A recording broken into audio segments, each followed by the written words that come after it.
من يهده الله فلا مضل له ومن يضلله فلا هادي له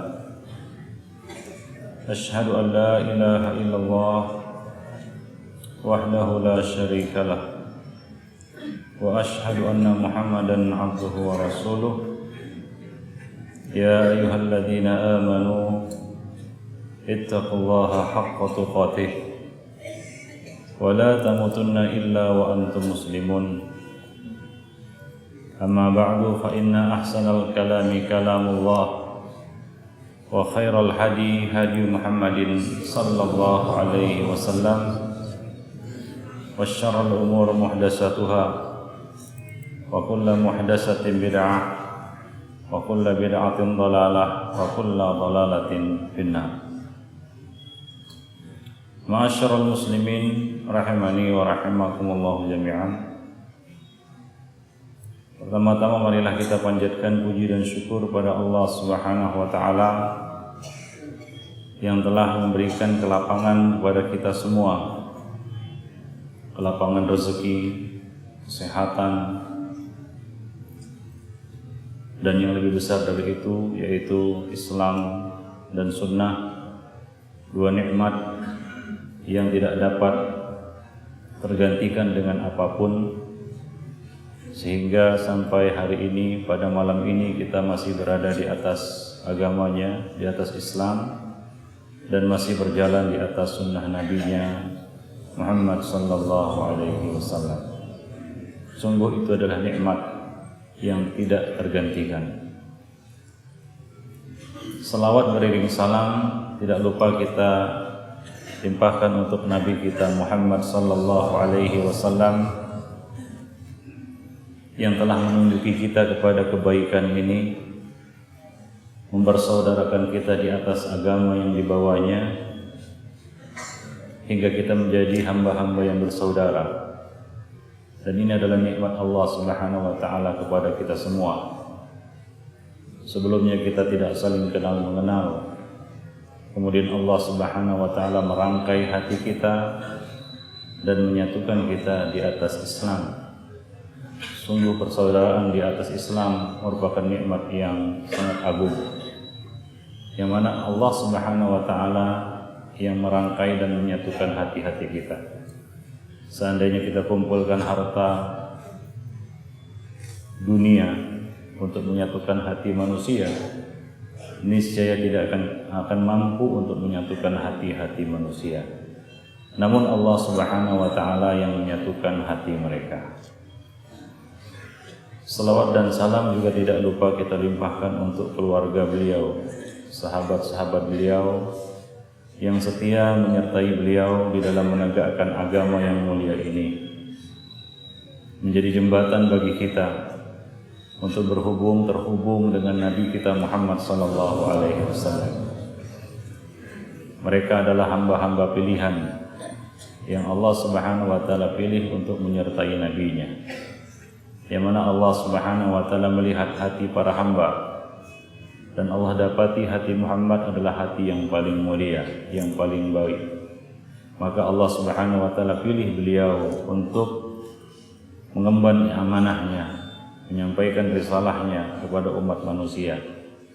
Kemudian Allah Subhanahu wa taala melihat hati para hamba setelah hati Muhammad sallallahu alaihi wasallam, dan Allah dapati hati yang paling baik setelah hati nabinya adalah hati sahabat-sahabatnya. Maka Allah Subhanahu wa taala pilih mereka untuk menyertai nabinya di dalam menegakkan agamanya. Salawat dan salam juga tidak lupa kita limpahkan untuk siapa saja yang mengikuti beliau sampai hari kemudian kelak.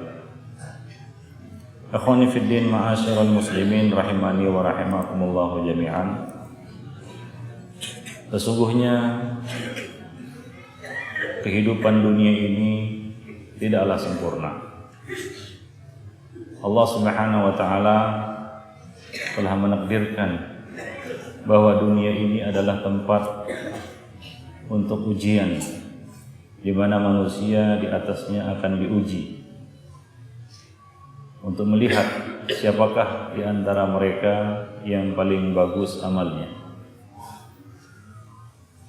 Dan Allah Subhanahu wa taala telah menjanjikan bagi orang-orang yang menjalani kehidupan dunia ini dengan baik, taat kepadanya, mengerjakan perintah-perintahnya dan menjauhi larangan-larangannya, Allah menjanjikan bagi mereka surga.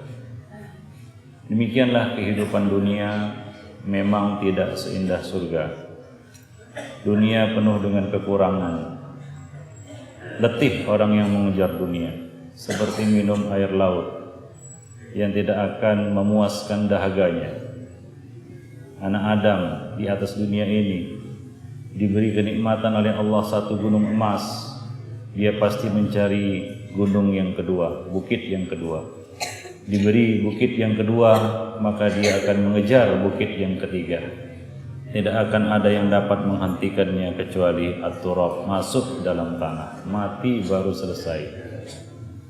Ikhwani fiddin, kita ditakdirkan untuk tidak menetap selamanya di atas muka bumi. Ada waktu di mana kita akan berpisah meninggalkan dunia ini. Dan dunia yang diciptakan serba kurang. Hidup di dunia ini ada dua sisi yang berlawanan. Ada hitam, ada putih. Kadangkala kita mendapatkan kesenangan dan di lain waktu kita mendapatkan kesedihan. Ada suka, ada duka. Ada tangis, ada tawa. Ada gembira, ada kesedihan. Tilkal ayyam nudawiluha bainan nas. Itulah kehidupan dunia, hari-hari yang Allah Subhanahu wa taala pergilirkan di antara manusia. Ada kaya, ada miskin. Kadang-kadang kita mendapatkan laba, kadang-kadang kita merugi.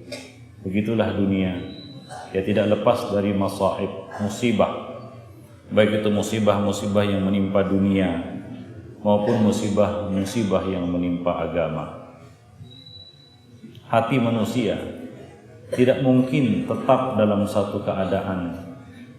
Kebahagiaan pasti diselingi dengan kesusahan. Kegembiraan pasti diselingi dengan kesedihan. Dan itulah hakikat kehidupan dunia. Jauh dari yang namanya kesempurnaan.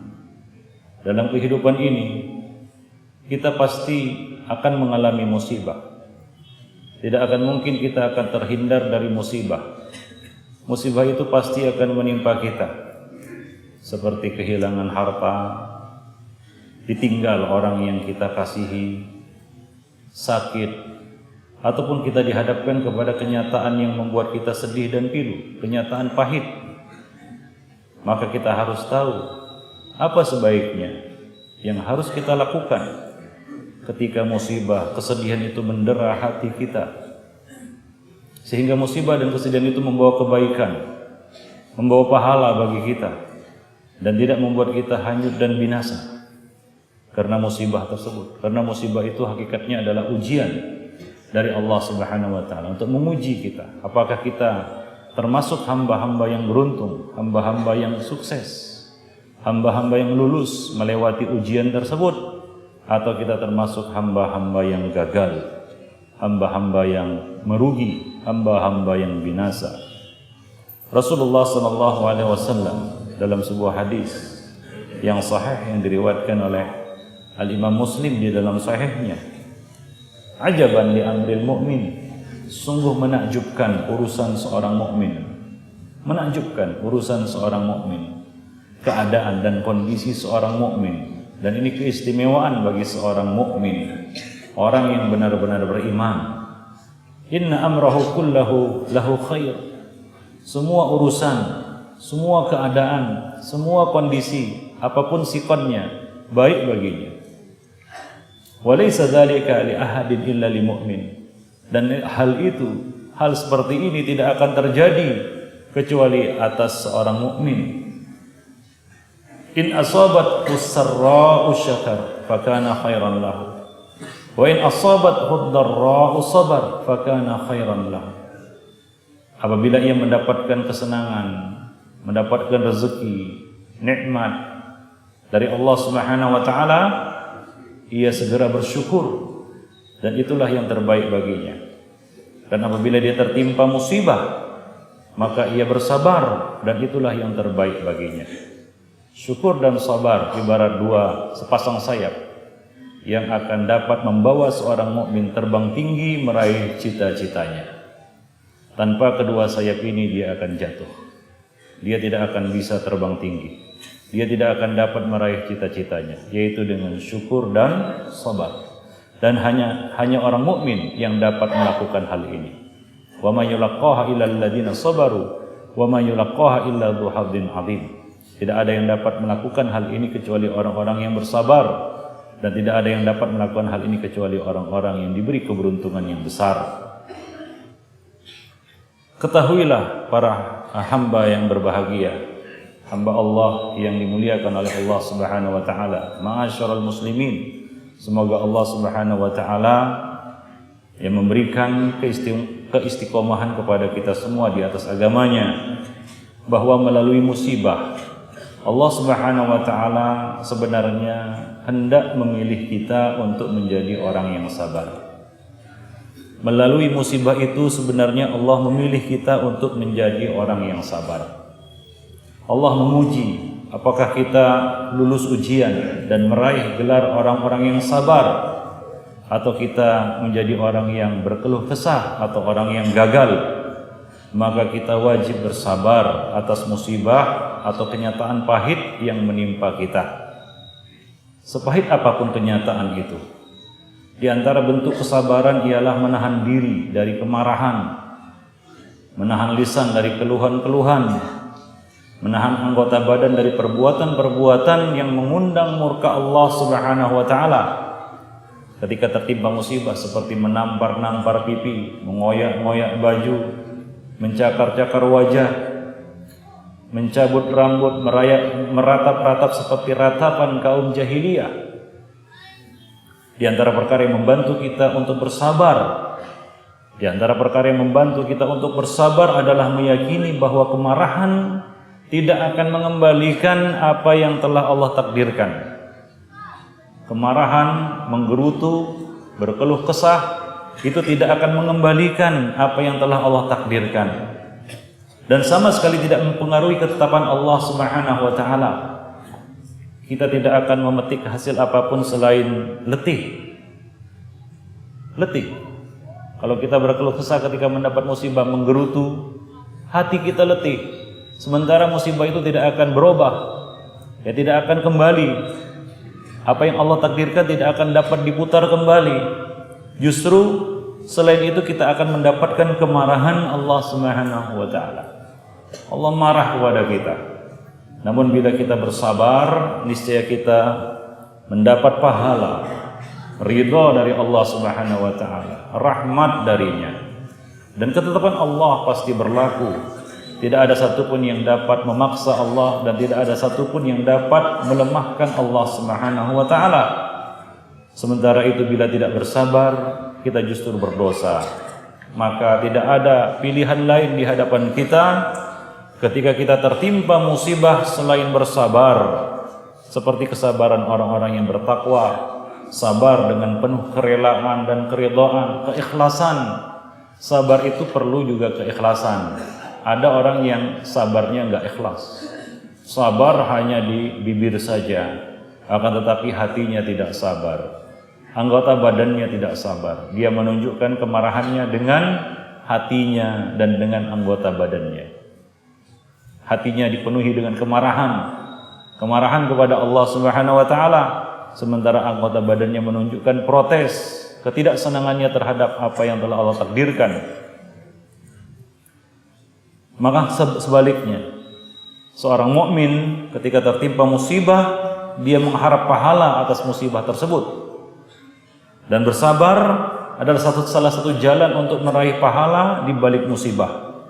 Tidak ada yang lebih baik bagi kita selain bersabar sembari mengharapkan janji Allah Subhanahu wa taala berupa balasan dan pahala yang besar.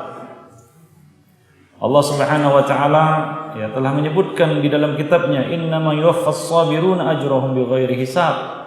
Sesungguhnya hanya orang-orang yang bersabarlah yang dicukupkan pahala bagi mereka tanpa batas. pahala tanpa batas disediakan oleh Allah Subhanahu wa taala bagi hamba-hamba yang bersabar. Demikianlah Allah Subhanahu wa taala telah menjanjikan pahala tanpa batas atas kesabaran dalam menghadapi musibah, di dalam menyikapi dan menjalani musibah, dengan syarat kesabaran itu semata-mata mengharap wajah Allah Subhanahu wa taala. Sabar itu harus ikhlas karena Allah Subhanahu wa taala, bukan sabar karena terpaksa. Sabar itu harus dari awal musibah. Itulah kesabaran yang hakiki. Rasulullah sallallahu alaihi wasallam mengatakan, innamas sabru 'inda awwalis sadmah. Sesungguhnya sabar itu adalah di awal musibah. Kemudian ketika kita tertimpa musibah, janganlah kita lupa mengucapkan kalimat istirja dan membaca doa musibah. Membaca doa musibah. Manakala musibah datang, maka ucapkanlah kalimat istirja. Apa itu kalimat istirja? Yaitu innalillahi wa inna ilaihi raji'un.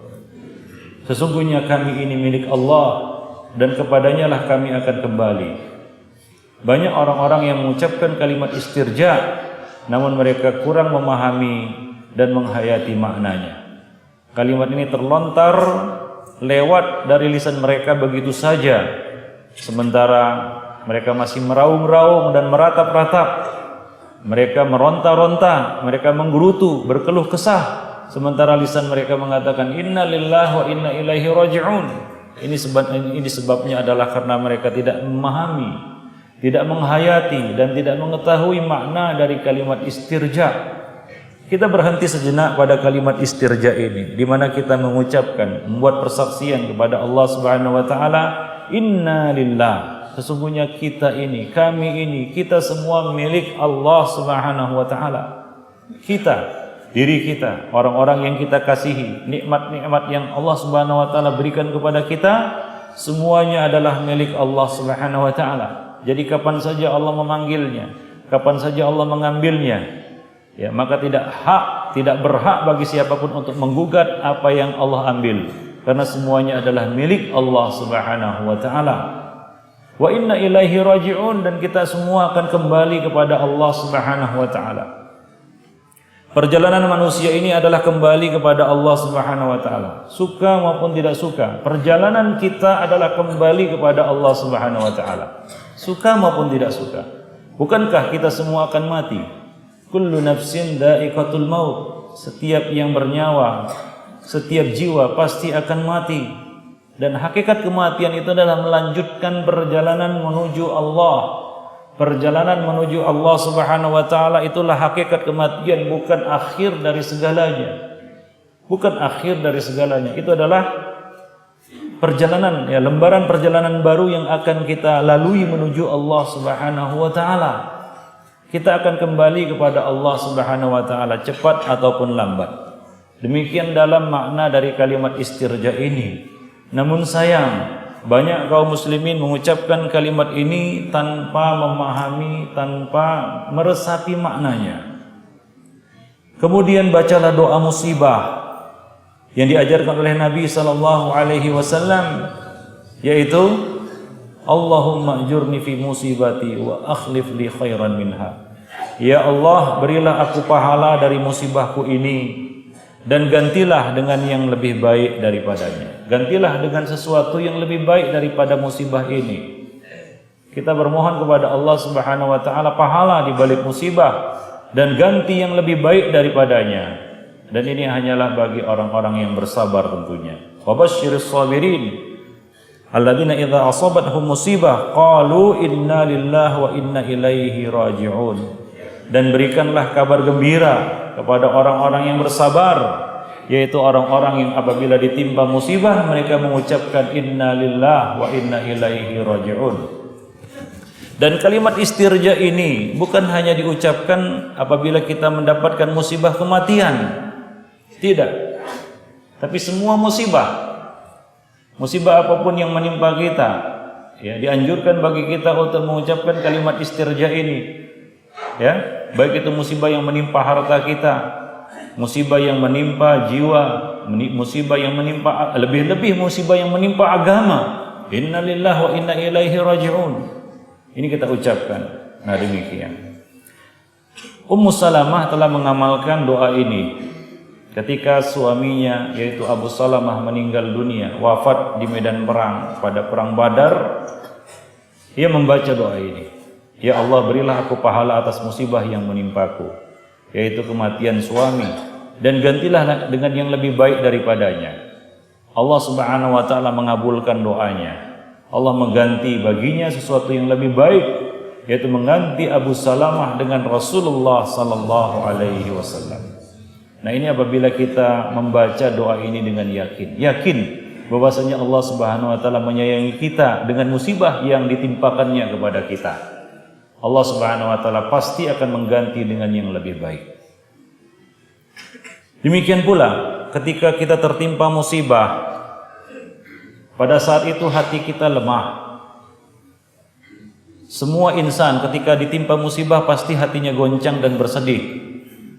Ketahuilah pada saat itulah, dikala itulah syaitan berusaha untuk memasukkan was-was ke dalam hati kita, keraguan, ragu terhadap takdir Allah Subhanahu wa taala, meragukan hikmah Allah Subhanahu wa taala, meragukan kasih sayang Allah Subhanahu wa taala. Sehingga kadangkala atau kerap kali ketika seorang tertimpa musibah, dia berandai-andai. Nabi mengatakan, apabila kamu tertimpa musibah, wa in asabaka syai'un fala taqul, jangan kamu katakan law anni fa'altu kadza lakana kadza wa kadza. Jangan sekali-kali kamu berandai-andai dengan mengatakan seandainya tadi begini tentu tidak akan begini. Orang-orang yang berandai-andai seolah-olah ilmunya lebih tinggi daripada ilmu Allah. Dari mana dia tahu seandainya yang terjadi seperti yang dia inginkan bukan seperti yang Allah inginkan, maka hasilnya akan lebih baik, maka kejadiannya akan lebih baik untuk dirinya. Mungkin barangkali hasilnya tentu akan lebih buruk, hasilnya akan lebih buruk daripada yang dia bayangkan, daripada apa yang telah terjadi. Maka orang yang berandai-andai seolah-olah dia merasa lebih tahu daripada Allah Subhanahu wa taala. Seolah-olah ilmunya lebih tinggi daripada Allah Subhanahu wa taala. Seolah-olah kebijaksanaannya lebih hebat daripada kebijaksanaan Allah Subhanahu wa taala. Maka jangan berandai-andai ketika tertimpa musibah dengan mengatakan seandainya. Ketahuilah bahwa ketika seorang insan tertimpa musibah, dikala itulah hatinya lemah, maka perlu dikuatkan dengan zikrullah supaya tenang hatinya. Ala bidzikrillah tatmainnul qulub. Ketahuilah dengan berzikir kepada Allah, hati akan tenang, khususnya ketika tertimpa musibah, dikala hati goncang. Ya, seorang hamba berandai-andai, seandainya dan seandainya. Kenapa? Karena lau ini, perkataan seandainya dan seandainya, berandai-andai ketika tertimpa musibah, itu akan membuka pintu-pintu syaitan. Syaitan akan masuk ke dalam relung hati kita, ya, menghembuskan was-was. Dan was-was yang terbesar adalah seorang hamba berburuk sangka kepada Allah Subhanahu wa taala, wa iyadzubillah. Ya, mulailah dia berburuk sangka. Ya, seolah-olah Allah tidak menyayangi dirinya. Seolah-olah Allah tidak bijaksana di dalam menetapkan takdirnya. Dan mulailah dia tunjukkan protesnya. Dia pun berdemo kepada Allah Subhanahu wa taala dengan apa? Mengurangi ketaatan-ketaatannya. Dia pun mengatakan, percuma aku sholat, percuma aku ngaji, percuma aku menuntut ilmu kalau musibah ini tetap menimpaku. Seolah-olah kalau kita taat kita tidak tertimpa musibah. Justru dengan ketaatan ini Allah akan menguji kita dengan ujian yang lebih besar. Berapa banyak kita lihat orang-orang yang ketika tertimpa musibah goncang dia. Maka kuatkanlah hati ketika tertimpa musibah dengan banyak-banyak berdoa kepada Allah Subhanahu wa taala. Berdoa kepada Allah Subhanahu wa taala, berzikir kepada Allah Subhanahu wa taala dengan mengatakan qadarullah wa ma syaa fa'al. Ini adalah takdir Allah. Apa yang Allah kehendaki pasti terjadi. Kita menguatkan iman kita kepada takdir, ya, takdir bahwasanya itu adalah ketetapan Allah, yang baik maupun yang buruk, yang manis maupun yang pahit, semuanya datang dari Allah Subhanahu wa taala, dan ini akan menguatkan hati kita, meneguhkan iman kita. Kita tetap istiqomah di atas ketaatan, lisan kita akan terjaga, hati kita dari meratap-ratap, menggerutu dan mengeluh. Hati kita akan terjaga dari berburuk sangka kepada Allah Subhanahu wa taala. Sumber dari segala keburukan, sumber dari segala keburukan adalah berburuk sangka kepada Allah. Bahkan buruk sangka kepada Allah ini adalah merupakan salah satu sebab manusia jatuh kepada syirik. Buruk sangka kepada Allah Subhanahu wa taala. Maka Nabi sallallahu alaihi wasallam berpesan kepada siapa saja, ya kepada orang-orang mukmin, janganlah sekali-kali kamu mati melainkan dalam keadaan berbaik sangka kepada Allah Subhanahu wa taala. Jangan berputus asa dari rahmat Allah Subhanahu wa taala. Namun jangan juga merasa aman dari makar Allah Subhanahu wa taala. Hati seorang mukmin harus senantiasa terjaga. Artinya diisi dengan zikrullah. Maka dari itu di dalam sebuah hadis disebutkan bahwa lisan Nabi itu tidak pernah kering dari zikrullah. Ya, beristighfar setiap hari tidak kurang dari 100 kali, menunjukkan kefakiran, ya, kerendahan diri, bahwa kita adalah manusia yang tidak berdaya di hadapan Allah Subhanahu wa taala. Fakir, ya ayuhan nas, antumul fuqara. Wahai sekalian manusia, kamu itu fakir kepada Allah Subhanahu wa taala. Wallahu wal ghaniyul hamid. Yang kaya itu adalah Allah Subhanahu wa taala. Sementara kita tidak punya apa-apa. Kita tidak punya apa-apa. Maka dari itu kuatkanlah hati kita ketika tertimpa musibah dengan berdoa kepada Allah. Berzikir kepada Allah. Nabi SAW telah mensyariatkan dan memberikan tuntunan kepada kita beberapa doa ketika menghadapi musibah. Di antaranya adalah kalimat istirja. Di antaranya adalah kita mengucapkan qadarullah wa ma syaa fa'al. Ini adalah takdir Allah, apa yang Allah kehendaki pasti terjadi. Demikian juga kita mengucapkan Allahu Rabbi la syarikalah. Rabbku adalah Allah, tidak ada sekutu baginya. Karena sesungguhnya musibah dan bala yang menimpa akan sirna dengan seizin Allah Subhanahu wa taala. Rasulullah sallallahu alaihi wasallam bersabda, tidaklah seorang tertimpa kesedihan, kepiluan, penyakit atau kesulitan apapun lalu dia mengucapkan Allahu Rabbi la syarikalah, Rabbku adalah Allah, tidak ada sekutu baginya. Kita menguatkan hati kita dengan tauhid. Ya, kita menguatkan hati kita dengan iman kepada Allah Subhanahu wa taala. Niscaya akan sirnalah musibah itu dari dirinya. Sirnalah musibah itu dari dirinya. Ya. Kita masih ingat kisah Nabi Yunus alaihi salam. Siapa yang tahu kisah Nabi Yunus alaihi salam? Ketika dia berlayar di atas perahu, ternyata perahunya kelebihan penumpang. Hingga harus diundi. Salah satu dari penumpang harus dilempar ke laut. Maka diundi, 3 kali undian tetap keluar nama Nabi Yunus. Tetap keluar. Hingga tidak ada pilihan lain kecuali ia dilempar ke lautan luas, ke samudera lepas. Setelah dilempar ke samudera lepas, dia ditelan ikan besar. Ikan yang sangat besar menelan Nabi Yunus hingga ia masuk ke dalam perut ikan itu. Dan qadarullah tidak mati, tetap hidup di dalam perut ikan. Di dalam kegelapan itu ia ingat Allah Subhanahu wa taala. Ini musibah besar. Coba bayangkan kita, enggak usahlah perut ikan, terombang-ambing di lautan. Ya, terombang-ambing di lautan, bagaimana perasaan kita? Ini musibah besar, kematian di hadapan mata kita.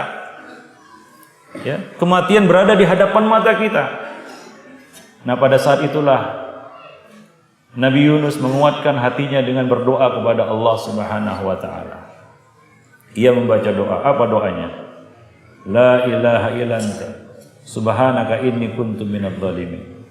Itu doa yang dibaca Nabi Yunus di dalam perut ikan. Yang Nabi SAW mengatakan tidaklah seorang itu berdoa dengan doa Nabi Yunus ini, doa Dhinnun ini, melainkan pasti akan dikabulkan permintaannya. Melainkan akan dikabulkan permintaannya. Nah, ini adalah doa yang patut kita baca ketika kita tertimpa musibah. ketika kesedihan melanda hati kita, la ilaha illa anta subhanaka inni kuntu minadh dhalimin. Itulah doa yang diulang-ulang Nabi Yunus hingga Allah Subhanahu wa taala menyelamatkannya dari musibah. Allah Subhanahu wa taala menyelamatkannya ke daratan. Demikian hamba Allah yang berbahagia. Ma'asyiral muslimin rahimani wa rahimakumullah jami'an. Ya, demikian pula doa tertimpa kesulitan yang diajarkan oleh Nabi sallallahu alaihi wasallam.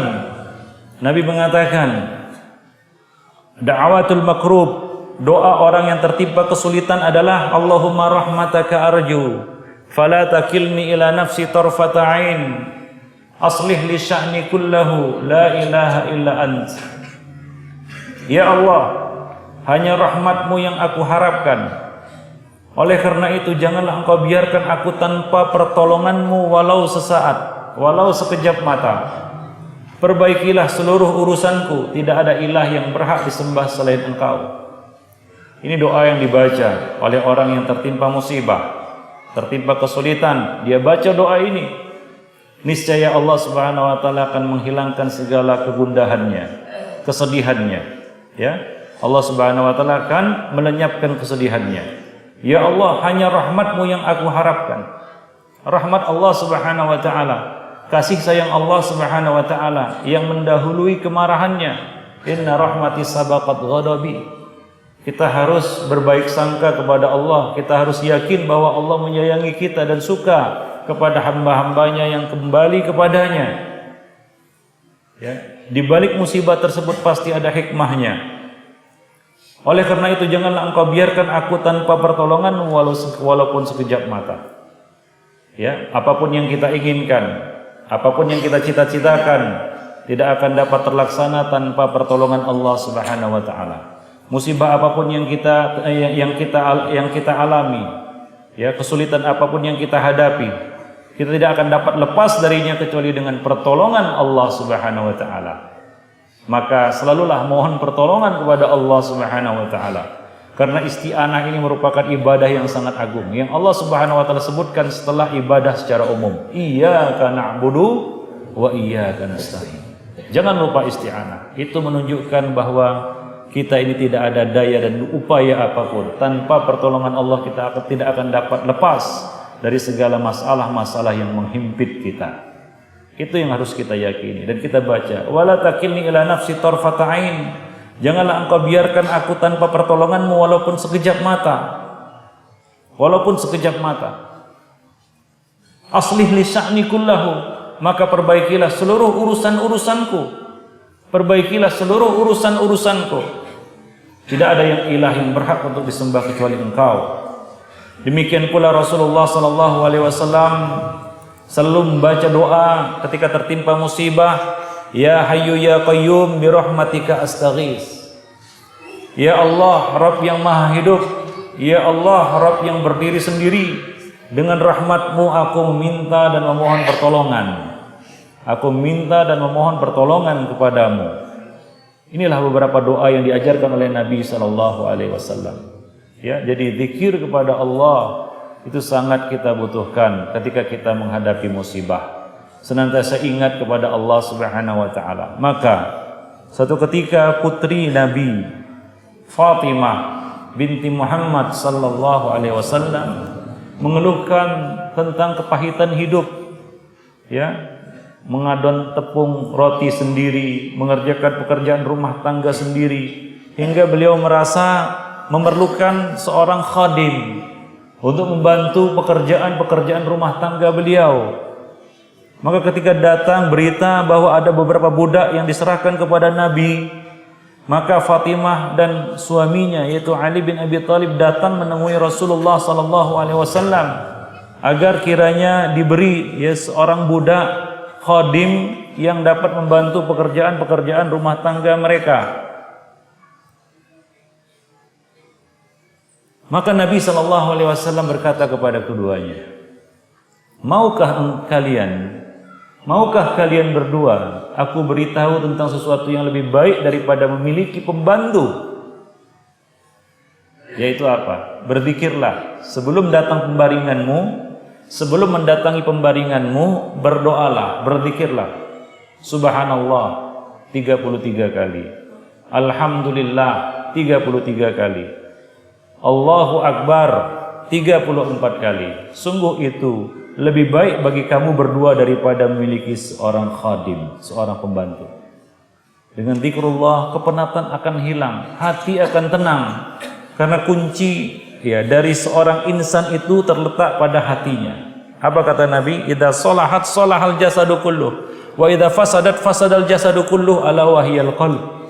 Jika bagus hatinya maka baguslah seluruhnya. Jika rusak hatinya maka rusak seluruhnya. Ketahuilah bahwa yang dimaksud itu adalah hati manusia. Jika dia bagus maka bagus seluruhnya. Jika rusak maka rusak seluruhnya. Itu adalah hati. Dan hati ini akan tenang, hanya akan tenang dengan zikrullah. Ala bidzikrillah tatmainnul qulub. Coba lihat, apapun fasilitas yang kita miliki, apapun kenikmatan hidup yang kita miliki, yang kita punyai, punya khadim mungkin 10, punya rumah besar bagaikan istana, tapi kalau hati kita tidak tenang, apa enak hidup? Tidak enak, tidak tenang hati ini. Walaupun tinggal di gubuk yang reot, tidak punya pembantu, bersusah payah untuk mengerjakan semuanya sendiri, tapi hati ini tenang, hidup akan bahagia. Ikhwani fiddin azani Allah jami'an. Oleh karena itu tetap ada canda tawa di gubuk yang reot, dan tetap ada tangisan di rumah yang bagaikan istana. Itulah keadilan Allah Subhanahu wa taala. Kuncinya apa? Ala bidzikrillah tatmainnul qulub. Ketahuilah dengan zikrullah hati akan tenang. Ikhwani fiddin azani Allah wa iyyakum jami'an. Maka apabila kepenatan hidup, kepahitan hidup, musibah yang menimpa dan mendera kita, kita merasa susah dan gundah gulana, maka hadapilah itu dengan zikrullah. Zikir-zikir yang diajarkan oleh Nabi sallallahu alaihi wasallam. Maka dari itu ikhwani fiddin, Nabi SAW apabila menghadapi sesuatu yang beliau sukai, maka beliau mengucapkan hamdalah, alhamdulillahilladzi bi ni'matihi tatimmus shalihat. Apabila beliau menghadapi sesuatu yang tidak beliau sukai, maka beliau membaca doa alhamdulillah ala kulli hal. Lisan beliau tidak pernah lepas dari mengucapkan alhamdulillah, segala puji bagi Allah Subhanahu wa taala. Karena hakikatnya puji-pujian itu hanyalah milik Allah. Kita manusia tidak layak untuk mendapatkan pujian. Bagi orang yang masih punya penyakit gemar dipuji, suka dipuji, gila pujian, maka bacalah alhamdulillah, resapilah artinya. Apa artinya? Segala puji-pujian itu milik Allah, bukan milik kita. Jadilah seperti pipa yang tidak pernah mengklaim bahwasanya air yang lewat itu adalah miliknya. Demikian ikhwan fillah azani Allah wa iyyakum. Kita cuma penyalur. Kita bukan pemilik. Kita hanya penyalur, bukan pemilik. Yang memiliki itu adalah Allah Subhanahu wa taala. Kemudian ketika kita tertimpa musibah, jauhilah perbuatan dan ucapan yang dimurkai oleh Allah Subhanahu wa taala. Meratap-ratap, mengadu, itu tidak perlu diucapkan oleh seorang mukmin. Itu tidak akan meringankan musibah. Malah akan menambah musibah itu bertambah berat. Mengadulah kepada Allah Subhanahu wa taala dan jangan mengeluh kepada makhluk. Mengeluh kepada makhluk adalah perbuatan yang paling hina dina. Yaitu seorang mengeluhkan penciptanya kepada manusia. Mengeluhkan penciptanya kepada manusia. Manakah yang lebih sayang, Allah ataukah manusia? Jelas Allah Subhanahu wa taala dalam satu hadis.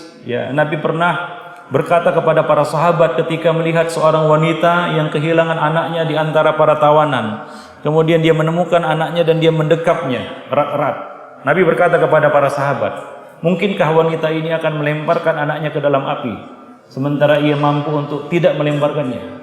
Para sahabat mengatakan, tentu saja tidak ya Rasulullah. Maka Nabi SAW mengatakan kepada mereka, kepada para sahabat, sungguh Allah Subhanahu wa taala lebih sayang kepada hamba-hambanya daripada wanita ini kepada anaknya. Begitu sayangnya Allah Subhanahu wa taala kepada kita. Lalu pantaskah kita mengadukan Allah, mengeluhkan Allah Subhanahu wa taala kepada makhluk? Tentunya sangat tidak pantas. Dan sungguh aniaya seorang hamba yang mengeluhkan Rabb-nya kepada makhluk yang telah menciptakan, yang telah memberikan segala sesuatu. Ikhwani fiddin, azani Allah jami'an. Oleh karena itu Nabi Yakub mengatakan, kita dapat pelajaran yang berharga dari Nabi Yakub. Innama asku basi wa huzni ilallah. Sesungguhnya hanya kepada Allah aku mengadukan kesusahan dan kesedihanku. Coba bayangkan bagaimana kesusahan dan kesedihan yang diderita oleh Nabi Yakub, kehilangan dua putra yang sangat dicintainya ketika itu, yaitu Nabi Yusuf dan Bunyamin. Tapi beliau sampai ya kita katakan buta pandangannya karena menangis kesedihan. Ya, tapi dia coba lihat mengeluhkan, ya, dia mengadukan permasalahannya kepada Allah Subhanahu wa taala. Sesungguhnya hanya kepada Allah aku mengadukan kesusahan dan kesedihanku. Kepada Allah aku mengadukan kesusahan dan kesedihanku. Nah, demikian ikhwani fiddin, ma'asyiral muslimin rahimani wa rahimakumullah jami'an. Maka sebagai hamba kita harus menyadari bahwa di balik setiap musibah itu pasti ada hikmahnya. Allah Subhanahu wa taala tidak mungkin menciptakan ini semua sia-sia. Rabbana ma khalaqta hadza batila. Subhanaka faqina adzabannar. Ya Rabb kami, tidaklah Engkau ciptakan semua ini sia-sia. Sampai musibah yang Allah Subhanahu wa taala takdirkan kepada manusia itu tidak sia-sia, pasti ada hikmahnya. Hanya saja hikmah di balik musibah ini tidak akan dapat diketahui oleh orang-orang yang lemah imannya. Tidak ingat kepada Allah ketika tertimpa musibah, menggerutu, berburuk sangka kepada Allah. Orang seperti ini pasti tidak akan tahu hikmah di balik musibah. Jadi hanya orang-orang yang berserah diri kembali kepada Allah, berzikir kepada Allah, yang dapat mengetahui hikmah di balik musibah. Maka kita harus senantiasa mengingat nikmat Allah. Sebab di balik musibah itu pasti ada nikmat-nikmat yang sepatutnya kita syukuri. Karena pada hakikatnya itu adalah karunia dalam bentuk cobaan. Ya, itu adalah karunia dalam bentuk cobaan. Di antara hikmah-hikmah tersebut adalah yang pertama, bisa saja musibah yang terjadi lebih besar daripada yang sudah terjadi. Ya tentu kita lebih memilih kehilangan sebahagian harta daripada kehilangan seluruhnya.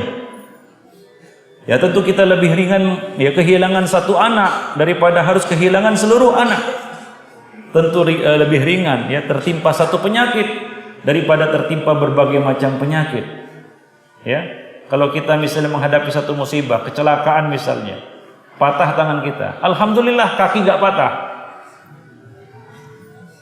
Patah tangan, patah kaki, alhamdulillah leher gak patah. Coba bayangkan kalau leher yang patah, kan susah itu. Alhamdulillah, syukur kepada Allah Subhanahu wa taala. Ya. Patah semuanya, masih hidup, alhamdulillah masih hidup. Ada orang yang diperban semuanya masuk rumah sakit, gak ada yang tersisa dari tubuhnya kecuali ya terluka. Tapi alhamdulillah masih hidup, masih diberi nyawa, roh belum dicabut, itu nikmat. Apa kata Nabi SAW? Aktsiru min dzikri hadhimil ladzat, yaitu kematian. Kematian akan menghapus semua kenikmatan. Nah, kalau kita masih hidup, masih diberi kenikmatan, maka jangan mengeluh. Ikhwani fiddin, azanillah wa iyyakum jami'an. Nah, jadi musibah yang menimpa itu tidak lebih besar daripada yang sudah terjadi. Coba ingat. Ya, coba lihat. Ya, musibah-musibah yang dialami oleh orang lain itu lebih berat. Ya, kita baru banjir selutut saja kita sudah mengeluh. Di sana saudara-saudara kita kena tsunami, banjirnya setinggi rumah, lebih tinggi daripada rumah itu. Nah, demikian ikhwani fiddin azani Allah jami'an. Jadi senantiasalah bersyukur kepada Allah Subhanahu wa taala. Walaupun dikala kita tertimpa musibah, ingat ya, musibah yang lebih besar bisa saja terjadi. Ya, maka bersyukurlah bahwa musibah itu tidak lebih besar daripada apa yang sudah terjadi. Nah, demikian ikhwani fiddin, azani Allah wa iyyakum jami'an. Nah, kadang-kadang manusia itu lupa. Dan memang demikianlah tabiat manusia, suka lupa. Manusia dari kata nasia, mudah lupa nikmat Allah. Ya, begitu banyak nikmat-nikmat Allah dan begitu banyak yang dia kufuri dan dia tidak syukuri. Tapi dengan satu musibah saja hilang semua nikmat-nikmat itu. Banyak nikmat dia tidak bersyukur, dapat satu musibah dia berkeluh kesah. Adilkah itu? Kalau kita bandingkan antara musibah dan nikmat, mana yang lebih banyak kita terima? Kalau kita mau jujur kepada diri kita, nikmat lebih banyak kita terima daripada musibah. Ya, lalu mengapa dengan sedikit musibah saja ya kita berkeluh kesah, ya, dongkol, jengkel kepada Allah Subhanahu wa taala, menyesali ketaatan yang kita lakukan, seolah-olah tidak ada keistimewaannya jadi orang taat, ya, tidak ada istimewanya jadi penuntut ilmu kalau dapat musibah juga. Siapa yang jamin kalau kita taat tidak dapat musibah? Siapa yang jamin kalau kita menjadi penuntut ilmu kita tidak dapat musibah? Kalau kita jadi orang taat, kalau kita menjadi seorang ahlus sunnah berada di atas manhaj salaf ini, kita tidak dapat musibah? Gak ada jaminan. Bahkan ya khonifuddin, dengan ketinggian imannya, Abu Bakar As-Siddiq itu takut apabila tidak tertimpa, tidak kunjung mendapat musibah. Nah, ini menunjukkan bagaimana standar iman para sahabat. Sementara kita janganlah tertimpa musibah, padahal musibah itu pasti akan menimpa kita. Demikian ya khonifuddin, azani Allah wa iyyakum jami'an. Nah, kemudian yang kedua, melalui musibah itu Allah Subhanahu wa taala masih memberi kesabaran dalam menghadapi musibah. Berarti apa? Allah Subhanahu wa taala masih memberikan peluang bagi kita untuk meraup pahala tanpa batas. Innama yuwaffas sabiruna ajrahum bighairi hisab. Sesungguhnya Allah akan memberikan pahala bagi orang-orang yang bersabar tanpa hisab. Tanpa hisab. Tahu artinya tanpa hisab? Tanpa hitungan. Enggak cukup kalkulator itu untuk menulisnya.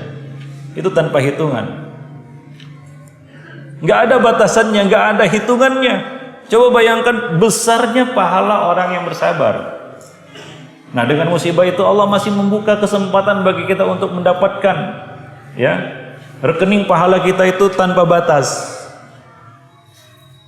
Demikian, itu yang kedua. Yang ketiga, ya syukurilah bahwa musibah itu tidak menimpa urusan agama kita. Tidak menimpa agama kita. Seberat apapun musibah di dunia ini, itu ringan. Berapapun kita kehilangan duit, ya, siapapun orang yang kita kasihi itu diambil oleh Allah Subhanahu wa taala, itu dapat berganti. Allah Subhanahu wa taala akan memberi ganti. Kehilangan satu anak besok bisa dapat 10 anak. Kehilangan satu juta besok mungkin dapat 1 miliar. Itu musibah dunia. Tapi kalau udah musibah akhirat, musibah agama, ini adalah ya kita katakan sejatinya musibah. Sebenar-benarnya musibah adalah musibah yang menimpa agama seseorang. Fusuqu ba'dal iman, itu seburuk-buruk sebutan.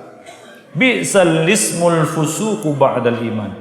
Seburuk-buruk sebutan adalah fasik setelah beriman.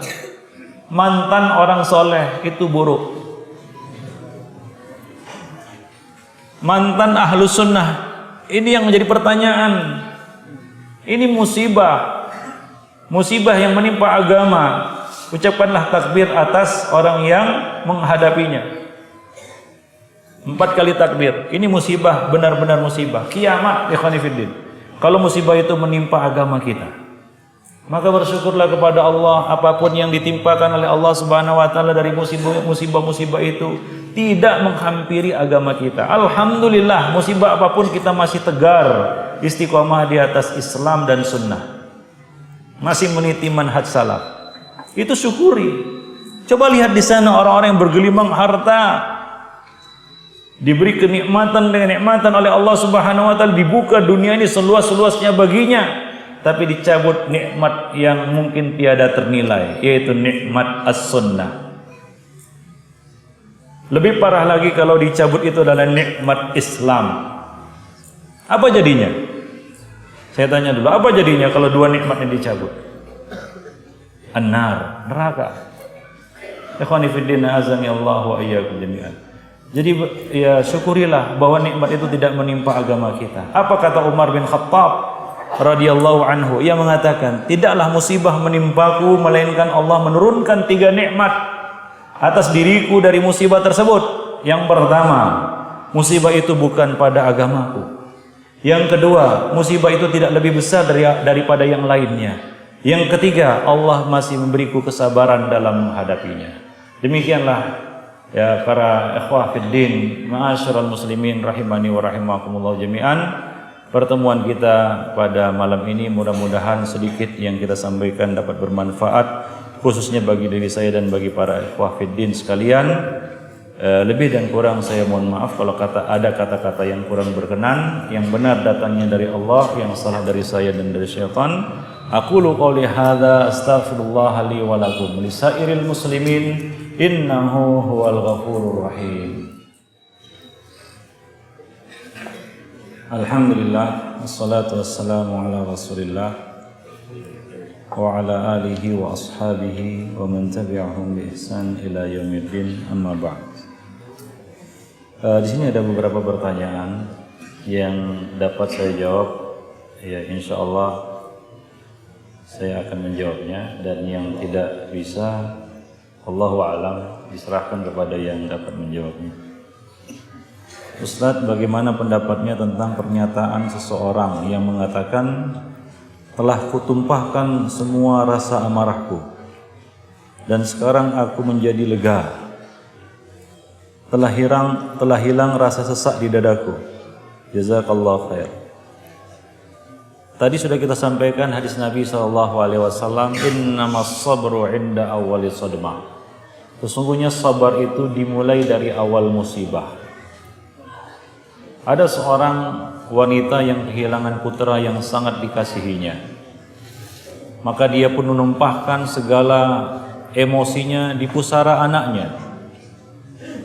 Dia meraung, dia meratap, hingga Nabi yang melihatnya menegurnya, memperingatinya dengan mengatakan kepadanya, isbiri, sabarlah.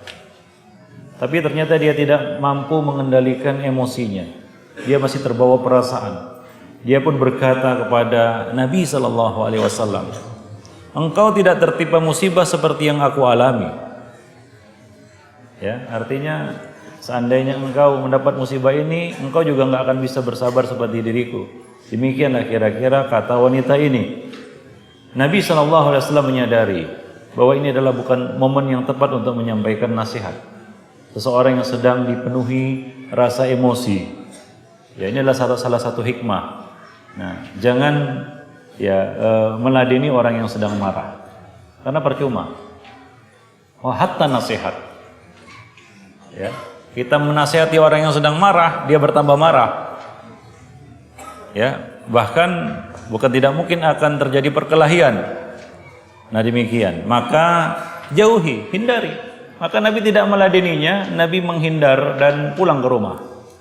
Nah, setelah dia puas menumpahkan rasa kesal dan marahnya, emosinya, perasaannya, sedihnya, ada orang yang berkata kepadanya, itu tadi Nabi, itu dari Rasulullah SAW. Maka dia pun terkejut, barulah dia sadar.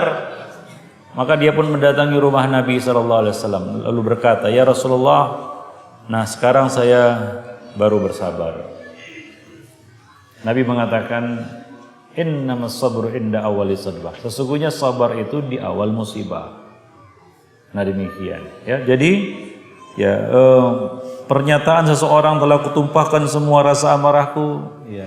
Nah, ini adalah suatu hal yang tidak terpuji. Ya, emosi itu harus kita redam. Nabi bersabda kepada atau berwasiat kepada seseorang yang meminta nasihat kepada beliau, tapi tidak usah panjang-panjang. Nabi berkata kepadanya, la taghdab, jangan marah. Sampai 3 kali. Jangan marah, jangan marah, jangan marah. Marah itu tidak perlu diperturutkan.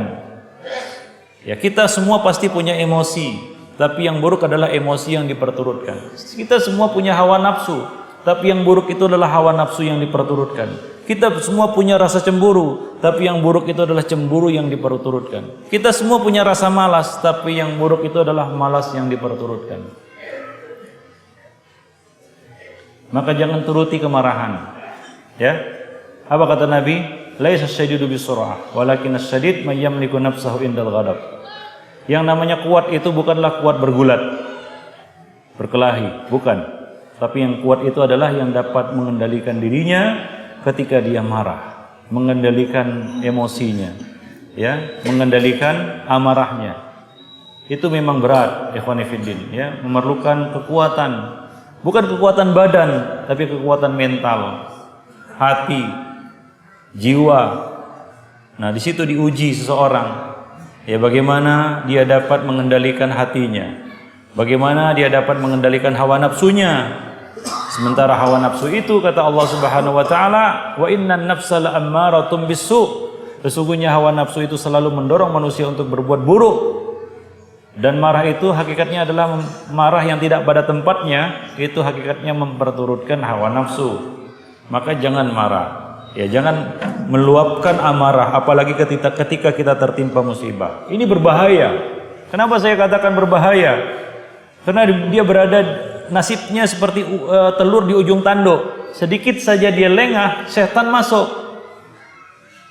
Jangan, ya, biasakan, jangan biarkan ini menjadi kebiasaan kita, yaitu menumpahkan amarah baru kemudian kita menjadi lega. Ada sebagian orang itu, wah, yang penting aku marah-marah dulu, kemudian biar aku lega. Nah, dia telah melemparkan dirinya kepada suatu bahaya. Iya, kalau dia selamat dari kemarahan itu. Berapa banyak orang yang tergelincir karena amarah? Berapa banyak orang yang masuk neraka gara-gara amarah? Mau tahu buktinya? Yaitu dua orang yang bersaudara dari kalangan Bani Israel. Yang satu rajin ibadah, yang satu suka berbuat dosa.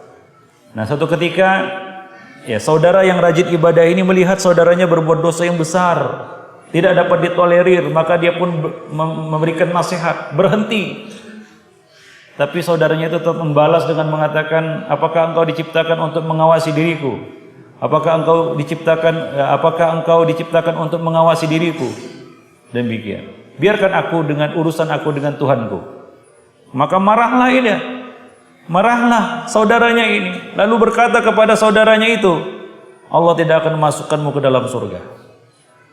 Kurang kesabaran, mengikuti emosi. Dia katakan perkataan itu, dia lontarkan perkataan itu kepada saudaranya, yang menyebabkan Allah murka hingga dia diseret dan dilemparkan ke dalam api neraka.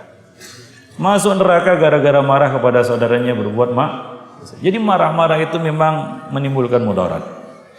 Maka jangan diikuti, ya, kata-kata seperti ini, kata hati seperti ini. Wallahu a'lam bishawab.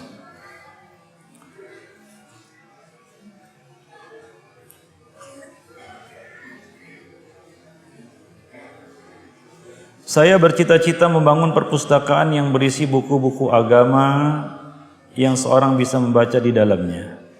Pertanyaan saya, apakah sama atau bisakah hal ini dijadikan sedekah jariah yang mengalir sampai kiamat? Iya, termasuk sedekah jariah, yaitu kita mewakafkan buku-buku. Sebagaimana yang dilakukan oleh para ulama dahulu, mereka mewakafkan buku-buku mereka untuk dibaca dan dinikmati oleh kaum muslimin. Ini merupakan sedekah jariah, sedekah ilmu luar biasa. Ya, apabila seorang mendapat hidayah melalui buku-buku tersebut, maka itu lebih baik baginya daripada dia memiliki onta-onta yang merah, kendaraan yang mewah. Ikhwani fid din, azani Allah wa iyyakum jami'an. Ya. Jadi ini termasuk sedekah jariah. Ya, sedekah jariah, ilmu yang bermanfaat yang diajarkan kepada orang lain, walaupun melalui media buku, ikhwani fid din. Ya, bukankah ayat yang pertama turun kepada manusia perintah untuk membaca, Iqra bismi rabbikal ladzi khalaq, dan perintah ini akan terus berlaku sampai hari kiamat, tidak akan berhenti. Iqra, bacalah sampai hari kiamat.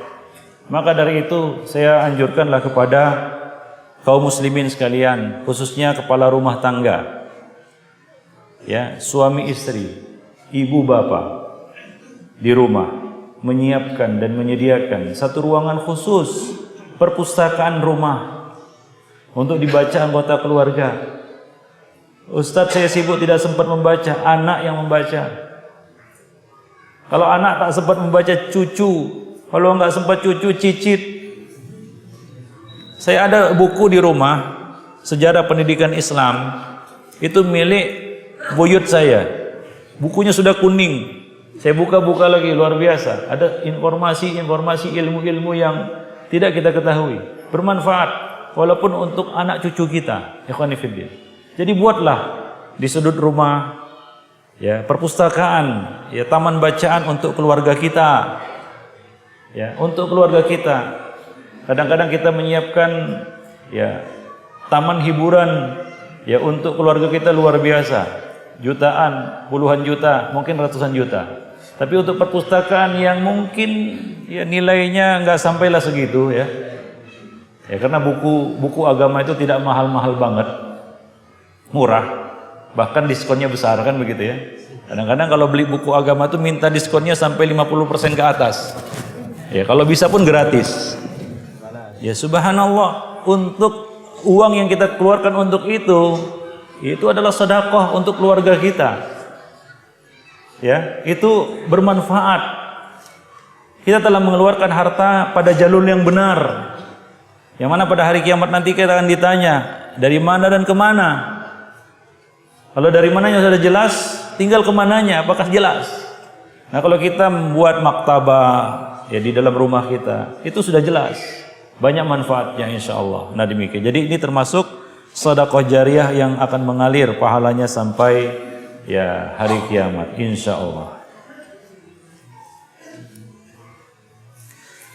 Ada yang bertanya, seandainya seorang suami berpoligami, apakah hal ini termasuk musibah bagi seorang istri?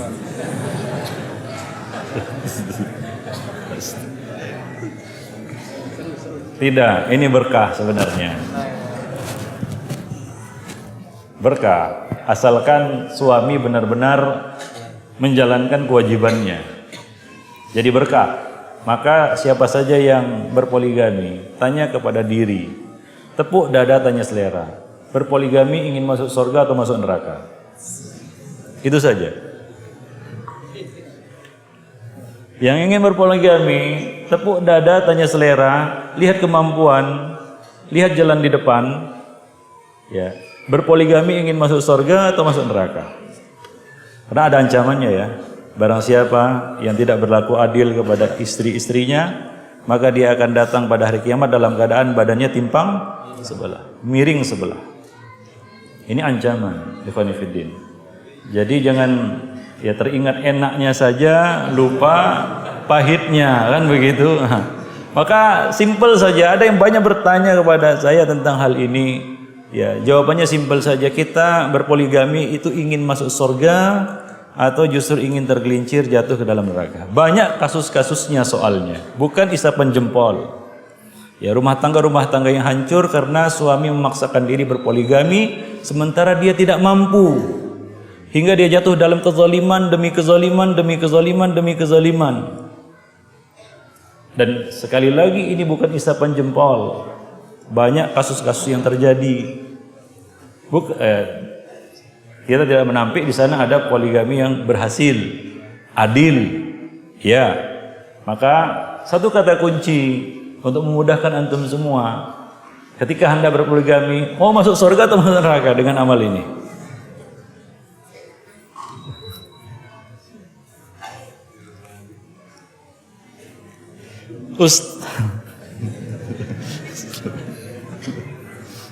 Ustadz, bolehkah seorang istri minta cerai dari suaminya karena suaminya kurang agama dan tidak bisa membimbingnya menuju sunnah? Ikhwani fiddin, ma'asyiral muslimin, rahimani wa rahimakumullah jami'an. Tidak semua persoalan rumah tangga itu harus diakhiri dengan perceraian. Ya, bila di sana masih ada solusi-solusi yang bisa ditempuh. Ya, di dalam kasus ini, ya, ini masih samar. Apakah keduanya mengenal sunnah sejak awal, ya, atau keduanya tidak mengenal sunnah sejak awal, atau di dalam perjalanan istri mengenal sunnah sementara suami belum? Kebanyakannya kan seperti itu. Suami istri sudah ngaji, suaminya belum. Ya, pada awalnya ketika menjalani kehidupan rumah tangga, kedua-duanya tidak berada di atas sunnah. Maka dalam hal ini hendaknya si istri sabar di dalam membimbing, menuntun suaminya. Selamatkan dia. Bukankah dulu waktu kita nikahi dia adalah lelaki yang kita cintai? Pasti kan? Kalau enggak kan enggak terjadi. Udah punya anak lagi, pasti dia menyintai suaminya. Ya, maka bimbinglah dia untuk mengenal sunnah. Ya, untuk mengenal sunnah. Berapa banyak kita lihat banyak kasus-kasus rumah tangga seperti ini. Suami istri mengenal sunnah, suami belum, tapi karena keteguhan, ketegaran dan kegigihan si istri, akhirnya suaminya mendapat hidayah ila sunnah. Ya, apa kata Rasulullah? La yahdiyallahu bika rajulan wahidan khairun laka min humurin na'am. Ya, maka jadilah kita suluh penerang bagi keluarga kita. Nah, kalaulah suami di sini belum dan tidak bisa membimbingnya menuju sunnah, maka bimbing dia menuju sunnah. Demikian ikhwan fillah, balighu anni walau ayah. Sampaikan apa yang kita telah dapatkan, tunjukkan bahwa setelah kita mengenal sunnah, kita justru menjadi istri yang baik, taat kepada suami dalam perkara-perkara yang ma'ruf, hingga dia pun berkata dalam hatinya, oh begini ya kalau istri sudah mengaji, masya Allah, ya, taat kepada suami dalam perkara yang ma'ruf, ya, menjadi istri yang baik, menunaikan hak-hak suami, tidak kasar kepada suami. Dahulu sebelum mengaji, oh luar biasa kan begitu ya, kata-katanya kasar, keras kepada suami, ya, suka membantah dan ngeyel kepada suami. Nah, setelah belajar sunnah berubah, maka dia pun melihat keindahan sunnah. Wah, benar juga kalau ngaji seperti ini enak. Istrinya jadi taat ini, nurut dia, kan begitu ya, bagus dia, solehah. Dan Allah Subhanahu wa taala mengatakan di dalam Al-Qur'an, la tastawil hasanatu walas sayyi'ah. Tidak sama antara kebaikan dan keburukan. Idfa' billati ahsan. Tolaklah keburukan itu dengan cara yang terbaik.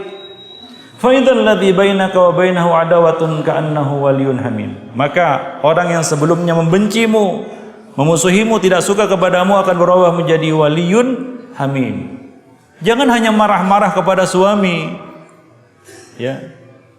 Ya, kita katakan ketahuilah, ya, ketika suami ingin mengenal sunnah ini juga perlu proses.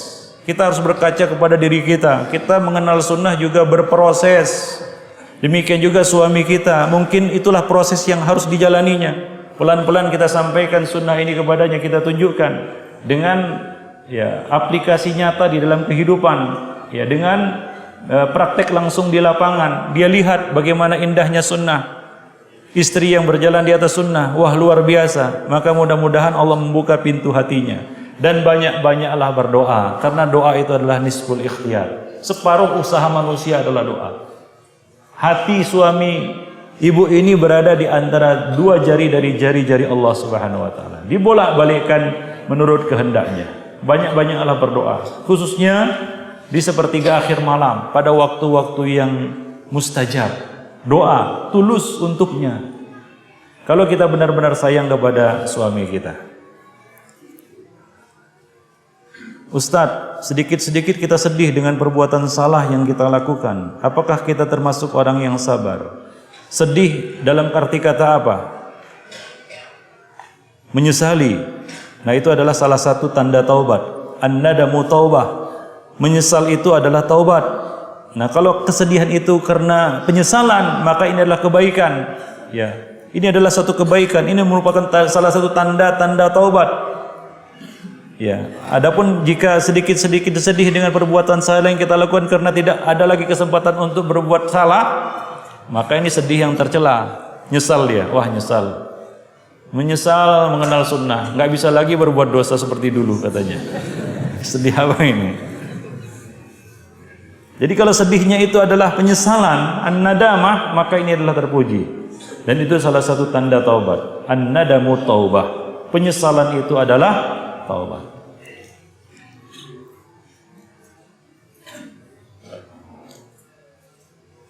Nah, ini ada lagi pertanyaan sejenis. Assalamualaikum Ustadz, apa yang saya katakan tadi benar-benar terjadi? Assalamualaikum Ustadz, ana seorang fulanah yang dipoligami oleh fulan yang mempunyai 3 istri, namun sejak menikah hingga sekarang ana tidak pernah mendapat keadilan. Apakah ini juga termasuk musibah? Lalu apa yang harus ana lakukan? Karena beliau tidak mempan dibacakan dalil.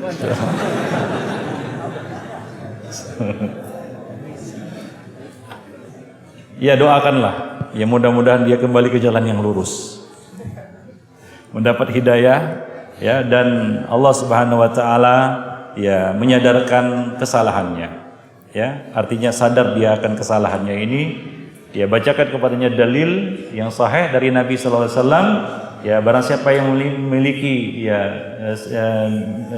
dua istri atau lebih, lalu dia tidak berlaku adil kepada istri-istrinya itu, maka dia akan datang pada hari kiamat dalam keadaan badannya timpang sebelah, jatuh sebelah. Nah, ini adalah ancaman. Ini adalah suatu peringatan, ultimatum dari Nabi sallallahu alaihi wasallam.